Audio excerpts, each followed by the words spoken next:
Sa isang lugar na malayo sa kanayunan, gaano nga ba kahirap ang magkaroon ng karamdaman? 5 oras na biyahe mula Maynila ang lalakbayin bago marating ang lugar ng Masinloc, Zambales. Mula rito, halos 1 oras na paglalayag pa lulan ng bangka bago marating ang isla ng San Salvador, isang barangay sa gitna ng karagatan. Paraisong maituturing ang isla sa ganda at dami ng likas na yaman sa lugar, gaya ng mga isda at mga pananim, sapat para sa pang-araw-araw na buhay ng mga residente. Tunay na biyaya ng kalikasan. Ngunit, sa panahon na sila ay may pangangailangang medikal, ang isla rin ang kanilang kalaban. Malayo kasi ito sa bayan, kung saan may kumpletong pasilidad upang makapagpatingin sa mga doktor at makabili ng mga kinakailangang gamot. Tanging mga bangka lamang ang paraan ng transportasyon nila upang makatawid. Isang delikadong sitwasyon para sa kanila, lalong-lalo na sa mga araw na masama ang panahon. Kung ang pag-uusapan yung kung paano sila pumupunta doon para ma-cater yung problema nila sa medical, of course, yung binabanggit ko kanina, dito sa isla talagang aminin natin na kulang sa pasilidad, kulang sa gamot. So sa unang banda talaga mahirap. Sa transportasyon, kailangan mo pang magbangka. Lalo pag masama yung panahon, talaga napakahirap. Pero kinakailangan talaga na kahit sakit buhay kung minsan talagang ginagawa po natin na kailangan maihatid sila sa bayan. Dito rin namin nakilala si Tatay Eddie, 63 taong gulang, residente ng isla na nakasaksi sa ilang pangyayari. Dito pag gabi, mayroong emergency, ako ang ginigising nila dito dahil dito talaga ang babaan ng yung mga tao. Ako naman, siyempre buhay yung isinasambot mo sa Pero 2 na ang namatay na nung itakbo ko sa bayan, hindi na umabot. Namatay na sa laot. Pangingisda at pagsasaka ang pangunahing hanap buhay ni Tatay Eddie. Ngunit pati ito ay hindi na niya magawa ngayon dahil siya man ay may iniinda na rin karamdaman.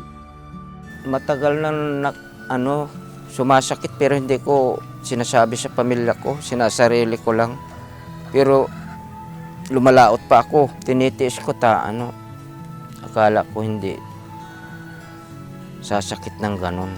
2 beses na akong naopera, kaya lang itong huli kong opera, hindi nila nakuha yung isang bato ko daw. Kaya ngayon, magpaano sana ako na naman. Pero sabi ko sa mga anak ko, magpalakas muna ako dahil lalabas ko ng ospital. Ang payat-payat ko na noon. Akala ko nga hindi na ako babalik ng buhay dito sa isla na ito. Pero awa ng Panginoon, nakabalik pa rin. Dagdag pa sa pasanin sa araw-araw ni Tatay Eddie ang mga gamot na kinakailangang bilhin para sa kanyang sakit sa bato.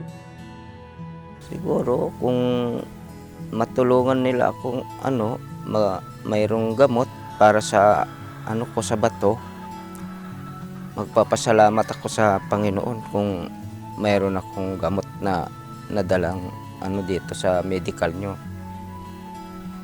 Yan ang pinapanalangin ko, sana mayroon para ako ng kaunti sa kahit kasi ang mahal ng gamot ko.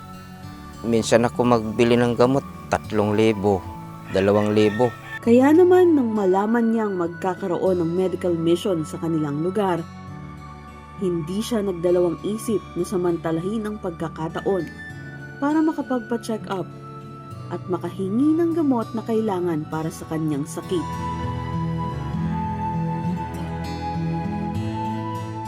Libreng ipinagkaloob ng UNTV Serbisyong Bayanihan at ng MCGI Sa Barangay San Salvador, Masinloc, Zambales ang mga sumusunod.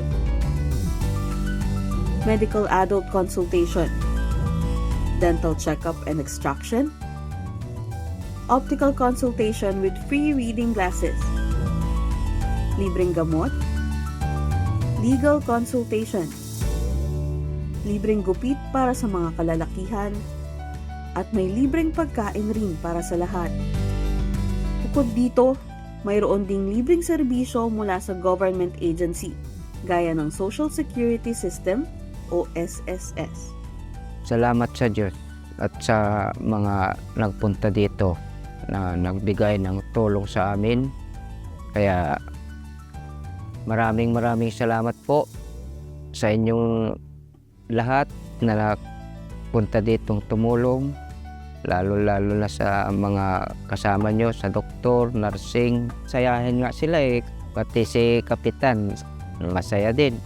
Kaya masaya na rin akong nanood kanina dahil masaya rin lahat ng tao kanina. Hindi lang gamot ang nakuha ni tatay, pati salamin sa mata at mga gamot para sa kanyang apo, maging pagpapabunot ng ngipin ng kanyang mga anak. Mga reading glass po, saka gamot. Bago yung mga apo ko, nabunutan sila ng ngipin at saka yung anak kong isa. Bago nakakuha yung mga apo ko rin ng mga gamot nila. Kaya masaya rin kami. Maganda rin yung nakakuha ng reading glass dahil luminaw yung paningin. Kung maliliit na, hindi ko na makikita, hindi ko na mababasa yan. Nabasag na yung ano ko yung binili ko. Pinagpapasensyahan ko kahit sira na. Yung kanina, ang ganda. Kaya tuwan-tuwa din ako. Ang kwento ni Tatay Eddie at ng iba pang naninirahan dito ay patunay na malayo at mahirap man ang paglalakbay, ang lingap ng kapwa ay nananatiling abot kamay.